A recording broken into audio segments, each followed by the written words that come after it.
Hello guys, स्वागत है आपका हमारे YouTube channel Indian knowledge A to Z में। गाइस, रामायण को तो हम सभी लोग जानते हैं। जब रामायण की बात करते हैं तो मर्यादा पुरुषोत्तम श्री राम की छवि आंखों के सामने आ ही जाती है। रामायण का हिंदू धर्म में एक अलग ही स्थान दिया गया है। आज हम रामायण की कुछ रहस्यों के बारे में आपको बताएंगे। हो सकता है कि आप उनसे अभी अनजान हो। रहस्य नंबर 1, ऐसा माना जाता है गाइस कि मूल रामायण की रचना जो है वो महर्षि वाल्मीकि द्वारा की गई थी। गाइस, गायत्री मंत्र और रामायण का आपस में क्या कनेक्शन है आज हम आपको बताएंगे। गाइस, गायत्री मंत्र तो आप सभी लोग जानते होंगे। गायत्री मंत्र को हम सभी लोग पूजा के समय सुबह जरूर पढ़ते हैं। तो हम बता दें गायत्री मंत्र में कितने अक्षर होते हैं, शायद आप लोगों ने ध्यान ना दिया हो, लेकिन आज हम बताते हैं। गायत्री मंत्र में जो है वो 24 अक्षर होते हैं और वाल्मीकि जी की रामायण में 24,000 श्लोक है। रामायण के हर 1,000 श्लोक के बाद जो पहला अक्षर आता है उससे गायत्री मंत्र बनता है। यह गायत्री मंत्र पवित्र रामायण का एक सार है।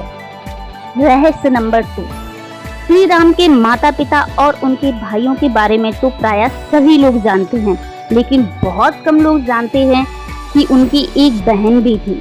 हाँ गाइस, जिसका नाम था शांता।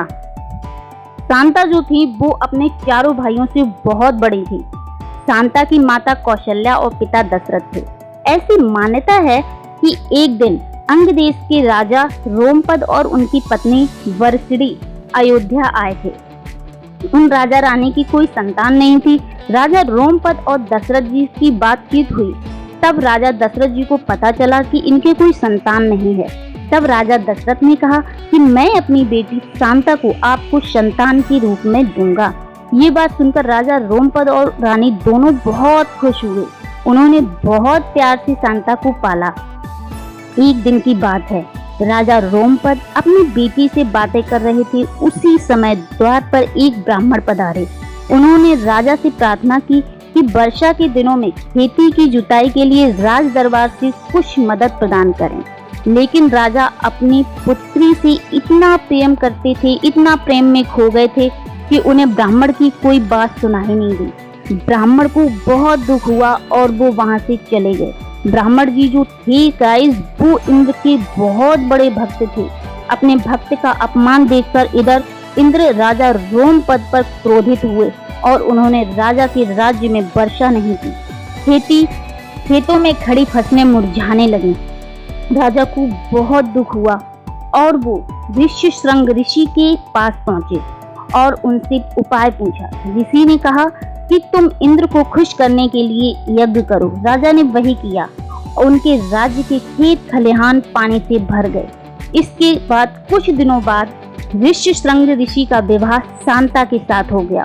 ऋष्यशृंग ऋषि ने ही दशरथ की पुत्र कामना के लिए पुत्र कामेष्टि यज्ञ कराया था।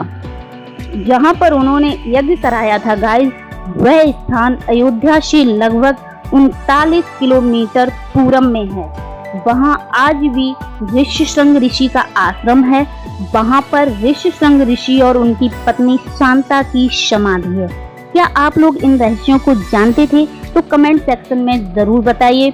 और अगर वीडियो को लाइक नहीं किया तो लाइक कीजिए, शेयर कीजिए और अभी तक मेरे चैनल को सब्सक्राइब नहीं किया तो प्लीज सब्सक्राइब कर दीजिए। मिलते हैं अगले वीडियो में।